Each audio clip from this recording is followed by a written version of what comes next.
Hello, so before we jump into this particular video with this, I will be doing writing videos soon. It's just I've had a lot go on between job stuff, my neighbor dying.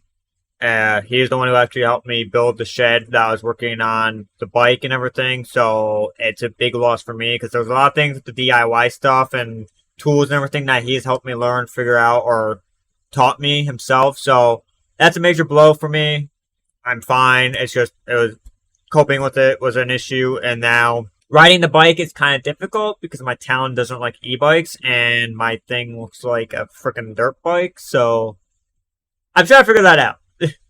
I want to do riding videos. I'm not just like I didn't just disappear off the internet. I'm just trying to figure out how to do that. I gotta buy a new microphone, but money's tight. So figuring out how I could do that with giving you guys content and also not just sounding muffled like this all the time with the helmet and everything, because a lot of people didn't like my riding video because my microphone's really bad, which I can understand. So I'm trying to figure that out as well. But yeah, without further ado, let's jump right in the video. We got a new camera. Well, I say new, but I've had this for a while. It's just sitting up in the ceiling above my workstation that I don't even use, so I just have to move it over here. So this is the Insta360 by DJI. I recommend this camera, so picture quality should be crisp and perfect. Now, anyways, I'm going to be doing a quick run-through of all my parts, and then I'm going to just show you guys the bike, go over everything I've done, and then we'll go from there. So, I'm not even going to describe what each part does. If anyone has questions, just drop it in the comments, or go to my Discord and ask me some questions, or, yeah, that's basically it. So, we got the spacers for the fork. You got the fork here, $525, 19-inch, 750mm EEB frame. Now, also remind you guys, do your own research, find your own parts, because you may be able to find it cheaper, not on Amazon. I just went on Amazon to put it all together for you guys, so you guys can take a look, and then we'll go over the actual cost of everything in total. Adhesive foam gasket, got 2 rolls of that. Handlebar turn signals, the 4-way relay switch, so every button controls an independent system. Boss speaker system. My audio speaker system, which also has a cooling fan because of the overheating issues. 3M adhesive remover removes the old foam from the frame. Turn signals, steering dampener. Thermometer, 2 different temperatures, monitors my battery and my speed controller. Aluminum pedals. 22 gauge silicone, which is a maximum of 0.98 amps. So, yeah, 0.98 amps. Do not buy this unless you use it for like something little like a turn signal or other things, because you can have heating issues, but besides the point. Go with the thicker gauge. Fuses, just buy them. I'll explain why in the other part. Here's the front fender. More 22 gauge wire for color coding. Stator aid. Grinding wheel, needed that for dropouts. Rear fender, brakes front and back, the brackets for the steering dampener, so 60mm and 42mm for the EEB frame with the volcano forks. NB power throttle, I'd recommend a domino throttle. I want to get that in the future, but not right now. Electrical wire connections kit, very worth it, just buy it. Y splitter for your 2 brakes to 1 wire. My phone mount. My tire pressure monitoring system, which monitors the temperature and the air pressure and warns me if there's any leaks. Thermal paste, that's for the speed controller itself. My relay system for the transformers, on off for 12 volt and 24 volt system. Pedal system. Kickstand, which is modified. My license plate, I just put high so I could actually add it to this list. Titanium bolts, I'm replacing all my bolts with titanium. Some of them are aluminum. Getting rid of those. I want titanium green everything on this bike. 2-way light switch for my headlight. Alarm system for the motor part. I already have a motorcycle alarm, but I'm adding more security. 70mm fan for the speaker system, which I probably show what was 60mm. I'll probably replace that in the future. Not that expensive. No big deal. Chain. Brake disc alarm. Stem riser. Rear shock, I'd go 200mm this time rather than 220. Headset, which is between the fork and the frame. I mean, you can buy any of those. Headlight. On-off switch for headlight, turn signals, horn. Key ignition system. Phone charger system. 203mm brake rotor, 2 of those. Tail light. Car horn, which you could buy any other one. I just bought this because I was going to have 2, but I only have 1 because the pedals are getting away. And then bracket for the headlight. Okay. Now, speed control I'm using. This is the name of it. I did not buy it from this website. I do not know if this is legit. I just know this is the first thing I saw for the speed controller, so I could show you guys what it is. It's the ND721200, 72 volt. DC current is 600 amps. Phase current is 1,200 amp maximum. And that's what it looks like. And there's also a cooling thing on the bottom, which is where the thermal paste goes.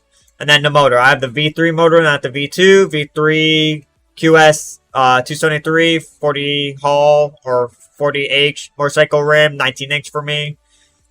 And total cost with the battery, which the battery was $2,500. But again, before people start roasting me saying I overpaid or anything, I had that custom built by e-bike guy, and that pushes out 650 amps continuous. It is 72 volt, 58.8 AH, and a powerful lithium one like $8,000 for that. So I was like, I'm not worried about paying $2,500 to a guy who knows what he's doing. Helping him expand his business, and then also, well, for the stealth bomber and whatnot. So here's the total breakdown cost of about roughly what I paid for this bike is about $6,000. I just run up to $7,000 roughly for this whole build. And now I'm going to show you guys the bike. Okay, so this is the bike with the side panels off. I know it's a lot going on, but I know what every single wire goes to, so I can break it down or whatever. But we'll start from front to back. Obviously, you guys already know the bike's done. You know how it works, so I'm not going to go over how I control it and everything. I'll just turn it on independently so you guys see how that mechanism part works. But past that, I will be doing riding videos soon. It's just a matter of, the thing looks like a dirt bike. I'm going to get harassed no matter what I do, even from riding 20 miles per hour. Even from riding 5 miles per hour, I'm probably gonna get like harassed about it. And that's the one downside to making a stealth bomber, is it does not look like a bicycle. So yeah, front is obviously 203mm brakes with the Magura brakes. Now these are not bled properly. They work good enough, but I need to find someone who actually knows how to bleed brakes properly so I can have that done and learn how to do that, because it works but it's not good enough. But the regen function on the back of this bike saves me from having to worry about any of that at all, so I'm not complaining. I also got my green bolts here. I got to start replacing these bolts little by little to emerald green, because the whole rims are emerald green. I just like the aesthetic.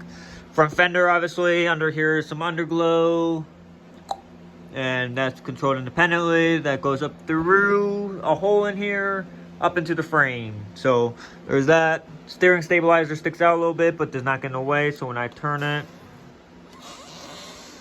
it works. So that goes in here. That has the 60mm and then the 42 or something. Check the checked earlier in the video for what those two were. Then I can adjust it from here to make it tighter or looser. It does not get in the way of anything, so pretty happy with that. Night and day difference. Floodlights, which is stupidly bright. I just have them pointing straight down at the ground so I don't blind the crap out. I really need to clean this. So yeah, there's that. Speaker system you guys already know about. And this is the Volcano Forks, which has a really good compression rate and all that. You can adjust everything, rebound, air pressure, how fast it bounces up and whatnot. Temperature gauge, you guys already know that. Phone charger, you already know that. This controls the relay, which is back here. So that little white box controls all my electronics besides this. This turns on this. This is my step-down transformer, and there's one on the inside. Here, this is the 12 volt 30 amp, 24 volt 20 amp. This also has that little relay black box thing right here. It's right there. And then everything in here is sealed and fused, and it looks like a spaghetti mess, I know. But I know what every wire goes to, and I have no way of cleaning this up better unless I figure out some mechanic to do wiring harness for me, which would be great, but I don't know if that's realistic. And this is Rayshon's battery. It's a lot bigger than what I thought when I was trying to describe it in the video.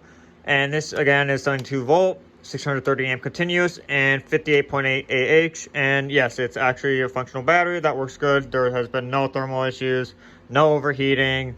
Everyone who's been trying to tell me it's a bomb, it's fine. He built it like a tank.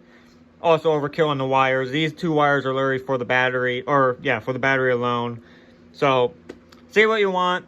Battery's proven itself to me, and I haven't even full sent in. I've gone over 78 miles per hour at 50% power, so that's a testament to the battery. When I do my riding videos and all that, you bet I'm going to be cranking this up. And again, all credit to e-bike guy for this. This is the heart of the battery. More fuse lines. This is my 30 amp fuse for the back. And yeah. Now, like I said, this controls all this stuff, so audio is on. Shut that off, I don't really need it on. The other function turns on the server fan. And then the other function just turns on the underglow, because I have underglow under here, which I hand soldered. Don't know if you can see that. And then obviously the car horn system, so pretty content with that. And then again, this is the V3 motor, which has Statorade in it. Again, 203mm brake, Magura. But in here's Statorade, and then V3 wire. And then that goes all the way up. Not much to say there with the shocks. I could not clean this wiring up anymore. Same issue as in here. I mean, it looks like crap, but that's what the side panels are for. And that's about it that I have to really say on this bike. I mean, it says the turn or the back and that, but so that's the whole setup. That's how it's running. This cools down. I've had this up to 85 Fahrenheit by just sitting out, or 104 Fahrenheit just sitting out. Now I freaked out, called the e-bike guy. He said, no, it's fine. It's just, it's a black case. It's going to absorb heat. And as soon as I start riding, the temperature drops. So I know I have good gaps in the side panels, enough for airflow through here. And then the server fan resolves my heating issue with this, because that was the issue and why I wasn't riding for a little bit. Because like, this is overheating. Don't know why. I need to check everything, make sure nothing's getting too hot. And that's the only issue I found. Flaw on my part that I didn't think of putting a fan here, but resolved. If you have any questions or anything, let me know on Discord or on YouTube. Player signing off.